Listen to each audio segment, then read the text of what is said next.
P company films an orgy in the hotel. In my pushing 10-year career working in hotels, this is by far the wildest thing I have ever experienced. I had just come in for my audit shift on a Saturday. The weekend travelers have completely stopped caring about the pandemic, so our weekends are very, very busy. The first call I got during the shift went like this. P star, I work for a P studio and we're booking a room to film an orgy scene.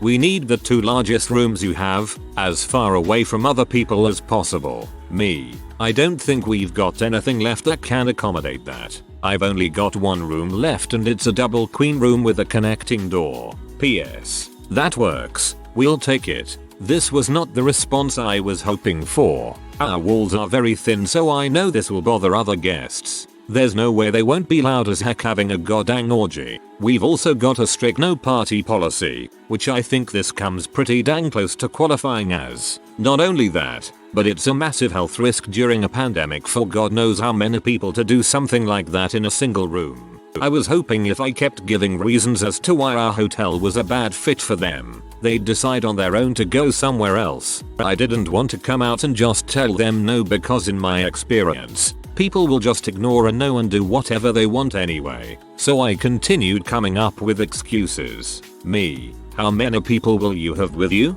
The maximum occupancy for this room is 4 people. PS. It'll be me, my manager, 2 other women, 4 men, and a 2-man camera crew. Me. Well, that exceeds the maximum occupancy, so I'm afraid our hotel won't work for what you need. PS. No. I'm pretty sure the women are prostitutes, so they won't even be sleeping there. And the men already have a hotel somewhere else. I just think to myself, frick. This lady really isn't understanding that we don't want their business. Me. Actually, it looks like our last room was just sold online, so we don't have anything available. This was a lie. I was just really trying to avoid telling them outright that we were going to refuse to sell a room to them. PS. Oh, no. I see online that it says you do have rooms. It sounds like you're just lying because you don't want us here. That is discrimination. Just because you're an uptight Bible thumper doesn't mean we can't spend our money like everyone else does. Me. Mom. It's got nothing to do with my own opinions on P. It's got to do with it being a disturbance to other guests and a health risk during a pandemic. Not to mention, if you're really going to make me come out and say it, then no, we don't want your business and will not sell a room to you. PS. I cannot believe this. Our money is just as good as everyone else's. I'm not going to be discriminated against. We'll see you soon. She angrily hangs up the phone. That shows why I wanted to avoid telling them no, because they were going to do it anyway. I didn't get their name or anything, so I had no idea which reservation was them. And like I said, Saturdays are really busy, so I had over 10 new reservations come in after that call. I just kept my eye out to see if any large groups came in or if someone seemed sketchy at check-in. A couple hours go by, I finish my check-ins without any sketchy behavior, and I start to think they just decided to go somewhere else. But then I get the dreaded phone call from an in-house guest. Hey, this sounds really weird, but I think the room next to me is having an orgy or something. They've got music playing and they're not even trying to hide the moaning and screaming. It's been going on for a while. I waited to see if it had stopped, but it's only gotten worse. They just woke up my kids and they don't need to be hearing this. Make it stop or we're leaving and you'll be giving us a full refund. I go upstairs immediately. The second I step off the elevator, I hear the women yelling all kinds of vulgar, profane crap. The kind of crap you only hear in the most grimy P films. I knock on the door and prepare myself. They don't answer the first time, so I knock again and say, "Hotel management, open up." The door swings open and this was the conversation. The woman, who I assume is the same one I spoke to earlier, stepped out into the hall wearing nothing but a towel. Thank God she didn't keep the door open, or else I would have been able to see everything. PS. What the frick? I told you we'd be filming and you just ruined the shoot. Me. I'm not having this conversation with you. I told you when you called that we weren't going to sell you a room for this purpose and you booked it anyway. Other guests have complained about the noise. Pack your crap up and leave right now. If you're not gone in 15 minutes, the police will be called. I guess the threat of the police spooked her because she closed the door and within minutes, they were out the door and gone. I went into the room to make sure they hadn't broken or stolen anything, and my god, it was freaking disgusting. Condom wrappers scattered around. Room smelled like semen. Food and trash everywhere. What I suspect to be semen on the bed sheets. Empty bottles of lubricant on the desk. I don't even know how they got past me. They must have been smart enough to come through the lobby in waves instead of all at once, because I never saw any large groups come through. I told my manager about it the following Monday, and while she got a good laugh out of it, she thanked me for turning them away. I am not connected to the pee industry, but I heard that most hotels don't allow pee to be filmed, as the furniture and layout of the rooms are recognizable and it misrepresents the hotel brand and gives them a bad image, so pee producers hire private homes to do it on the down low. I am surprised to hear that the pee people were so open about everything. I worked at a small independent hotel once years ago. Once the manager answered the phone to the manager of a famous singer. He explained that because of the size of the hotel and because all guests were treated like VIPs, there wasn't the possibility of them being able to book an entire floor. The singer comes on the phone and asks the same nicely, asking him to move guests that were there so they could have the floor. Prob offered more cash too. On once again being told no, the singer then abruptly ends the call with, "Well frick you then," and hung up. Well, we really would have loved to have had this person as a guest, but being told to frick off by Amy Winehouse really made that manager's decade lol. LOL, I've got a few stories like that of run-ins with celebrities. And the lesson learned is, next time you only have one room left and someone sketchy wants to book it that you don't want to rent to, quickly put the room out of order or make a reservation for the room under the hotel's name so they can't go behind your back and book it online anyway. You can always sell that room later to a new caller or a walk-in. That wouldn't achieve anything at my company. Our revenue management routinely oversells us 3, 4, 5, 10 plus rooms. Bringing the in-house inventory to zero wouldn't stop someone from being able to book online. I have actually seen a pee movie being shot on a city street in the middle of the day. Damnedest thing I have ever seen. It was on a side street that wasn't easily accessed and had two 90-degree turns that left the area being used out of view of most traffic. I happened to go up to the office on a Saturday and took the side street out of our parking lot when I left at noon. I then drove into the middle of a pee shoot in all of its glory. Their reaction to the cops being called tells me that they're suspicious for sex trafficking. Everyone had different hotels and that the prostitutes weren't staying. I would have suggested you called the cops to stay there for the whole night to prevent them from even stepping into the hotel. Adding a push here for Traffic Cam, an app that adds photos you take of your hotel room to a database used to trace sex trafficking victims by the decor of the room. I've unfortunately been a guest in a hotel where pee was being filmed in the next room. The director kept getting mad because the out of the offices sounded like couches. Out of the offices sounded like couches. Well, it happens in real life. That's when one wants a considerate lover. Rein it in, keep on, or dial it up. Next time just say it doesn't matter how many people will be sleeping there. They can't have more than 4 or 5 in there at all. And that only anyone added the reservation can even be in there or on property. I think, in normal circumstances, the owners of the hotel wouldn't let a legitimate film shoot on their property without a shooting permit, paying a fee of some kind for the shoot, which I think would be true of many venues' private locations. Since anything that is a disruption to guests' regular business would need to be compensated for, I think it's perfectly fine to reject a shoot on that ground. I've seen more than one cringy video on Instagram and the like of someone filming the staff of an establishment saying they are infringing my rights or discriminating against me. I'm just trying to film something, when it's like, those employees are deaf within their rights to dismiss an unauthorized shoot. Yeah, that's disgusting you had to deal with that OP. I one time had a guest who tried to do the same. Thank God when they called we have caller ID. They threatened the same thing as your guests did. I quickly wrote down their phone number and name. Sure enough, they booked a reservation through looking.com. Rhymes with a popular author, and they were rejected. Caller ID. PO Rama. Once my colleague avoided one of those crews in the last minute. She said 2 guys and a girl walked in to make the reservation, and he could tell right away the girl was a sex worker. He said he was almost letting them in, until one of the guys turned around and he noticed he had a camera tripod on his shoulder. Suddenly all the rooms were sold out, ha ha ha. Just because you can legally discriminate against someone does not mean it is right. However, I completely agree in this case it was not discriminatory. It was based on their actions.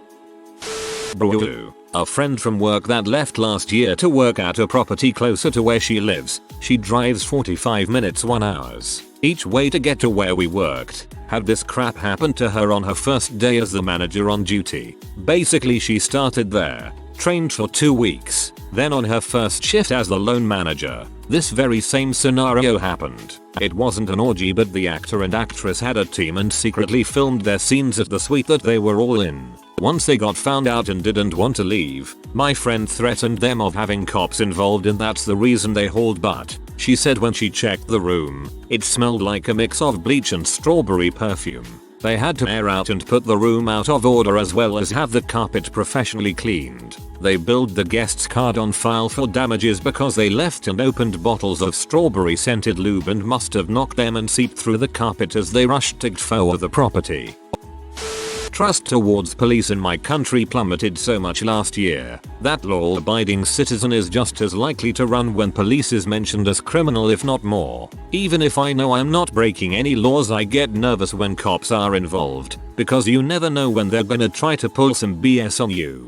This is the smartest attitude to have, and it's what happens when cops are legally allowed to ticket or lock you up even if they only think what you did was illegal. The real irony of law enforcement: they literally don't have to know the law, but they have to enforce it on a case-by-case and often personal basis. So if they lock you up and their criminal complaint is not legitimate, BC what you did isn't actually illegal, courts have found that that's fine and you can't do a dang thing, BC the cops properly thought you were breaking, well, some sort of law or statute. Probably. It's absolutely absurd. But police unions are also a heck of a drug and make a lot of seemingly horrendous things the cops do. Okay, BC being a cop is hard and totally the most dangerous and noble thing you can possibly ever do and should be held to another standard somehow. Lower than a person not wielding a weapon and holding the keys to destroying someone's life. And this translates to: cops don't need to know the law to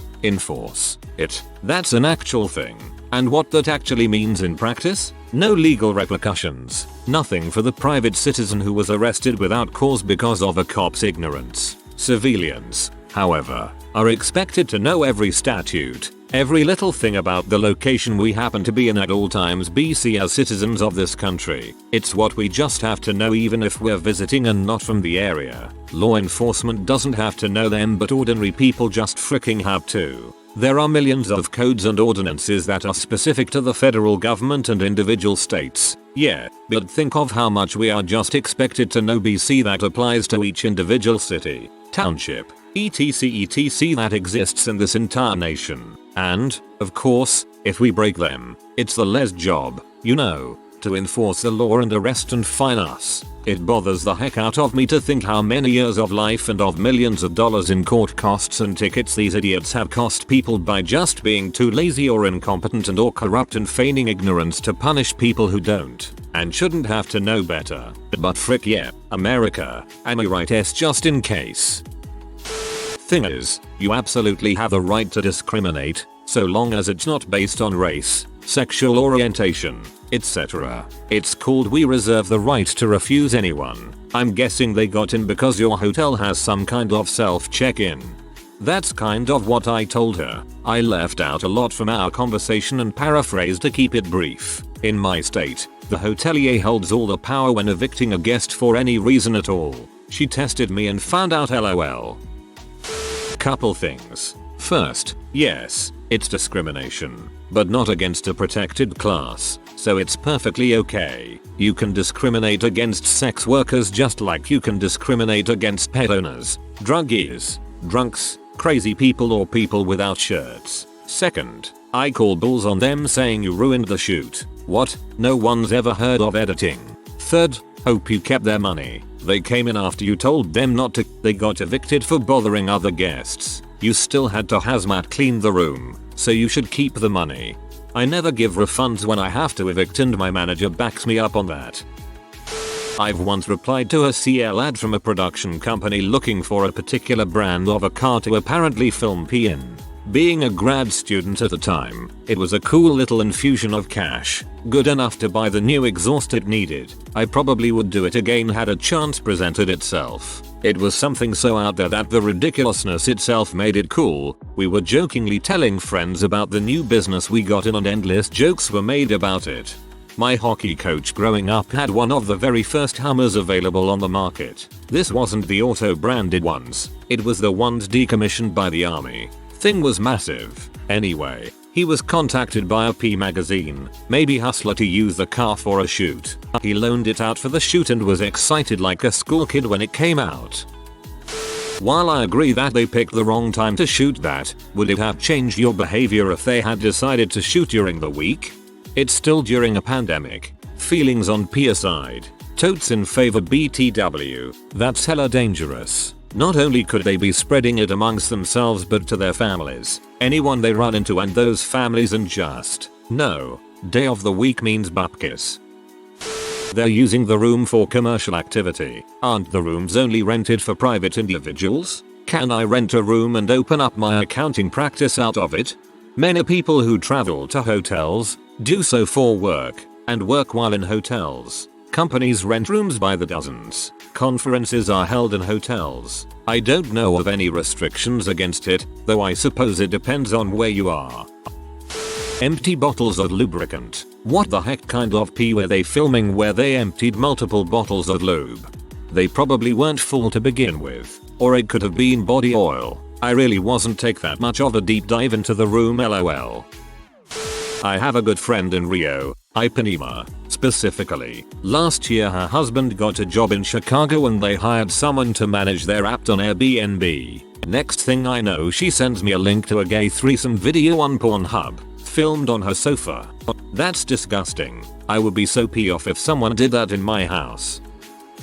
After having worked in a few hotels, I always leaned on policy. Oh no, I'm so sorry. I would love to accommodate you, but all filming must be booked through our event staff and they won't be in until Monday, next bus day. You can contact them then. Oh, be sure to have a copy of your filming permits, state and local. Okay, thanks. Bubba click. All done in that annoying upbeat but also completely uncompromising voice. I don't miss people, but I do miss reasons to use that tone sometimes. One thing we did have that was booked through our group events salesperson was a furry convention. I don't think she had any idea what she had booked. She just told us that they would be in costumes. This was the first hotel I worked at and I worked night audit. It was not a luxury hotel. Nice in its class, and so just me overnight, but was warned by the night auditor from the previous evening. He was dying. He hadn't even gotten the costume memo. So yeah, unfortunately for them it snowed, so I think only 10ish rooms checked in. Was fun watching the interstate snow checking that were just stopping because they didn't want to drive further on the interstate. Do double takes when they looked over in the lobby seating area. They were quiet, polite, and caused zero issues. Still not sure if I really missed out on some fun stories. Nothing against furries. You do you peeps, but was just a bit of a surprise in rural Virginia in the early 2000s. Fetishkan takes over a hotel in St. Pete FL for a weekend. Many amateur productions take place during the weekend. Sure, there are other conventions, etc. at other hotels, exotica, though at least for this instance the whole hotel is of like mind and not bothering other patrons. I commented on another post last week that we had a guy who had booked one of our suites a few times and did pee shoots. We only found out when the guy who delivered the pizzas the film crew ordered came down to the desk and told us about what he'd witnessed. Our GM at the time laughed and said as long as no other guests were disturbed that we could ignore what was going on, as he was willingly paying our exorbitant rack rate. Luckily, we have since remodeled. If we had space, and it wouldn't have bothered other guests, I don't see a problem with it. Though in your situation I would have told them no as well. Can't have that bothering other guests. That shows why I wanted to avoid telling them no, because they were going to do it anyway. Impressive insight in the moment here. Just wanted to say I'm impressed by your craft, both in trying to deflect them and in tossing them immediately. Row. I read this post and while browsing the comments got a call from an anonymous number, asking all kinds of weird questions like, can we smoke in the room? Can people in other rooms hear what is going on inside our room? Are there towels? What a coincidence. God almighty, what a dang bee. I'm sorry that happened to you OP. I'm an atheist and even I would not put up with that vindictive BS but what she pulled on you. It's not a religious thing. As an atheist even I don't want some idiots shooting a pea near my hotel room. Did you find out who rented that room? Call the cops that there's H involved etc. Just throw her under the bus and out of town. Nah, as long as they're gone, I don't care. I'm not trying to get anyone in trouble with the police if I can avoid it. Front desk people are as fun as skin parasites. Why is there a subreddit dedicated to saying no to everything? Why even type up the whole story? We all know it ended with nothing fun or cool being allowed. This person was obviously the camera guy on the shoot. If you are new to the channel, you can subscribe. I publish new videos every day. Until then, check another video.